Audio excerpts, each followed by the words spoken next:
The days are now down to hours before a possible government shutdown. A deal is in the works, but will it be in time? As the nation watches what goes on inside the halls of Congress, we're taking a look at how this military-heavy region could be hit, at least a temporary one. 10 on your side's Brett Hall has the latest developments. Brett? And a lot happening just in the last few hours. Shortly after 4 today, President-elect Donald Trump posting on Truth Social saying that a deal had been reached among House Republicans that will keep the government open.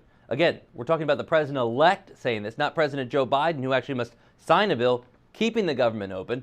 But it was President Trump we needed to hear from, as he is the one accused of derailing the first funding deal, saying it had too many Democrat giveaways. Here's what could happen if Democrats in the Senate say no deal.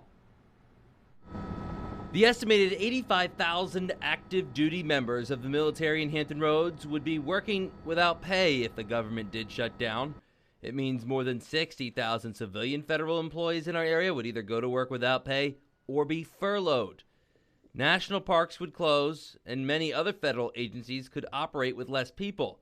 When we asked Virginia's senior senator how confident he was in supporting another deal to avoid all of this, now you've got the most inept Keystone Cops Republican House leadership that couldn't do a one-car funeral.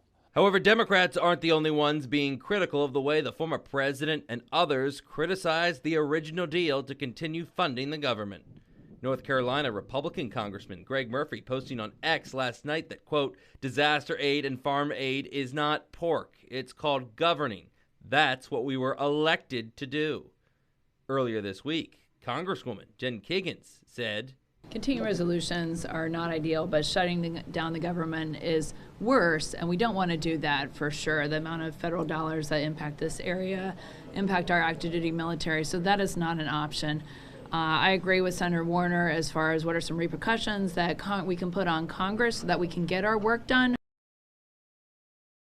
And I was actually just hearing from Republican Congressman Rob Whitman, representing much of the peninsula, who says, yes, we need repercussions. He's unhappy too. Now, what's in this actual new bill, we don't know. But we do know the debt ceiling has been kicked down the road for another 3 years, and President-elect Trump wanted that. Brett Hall, 10 on your side.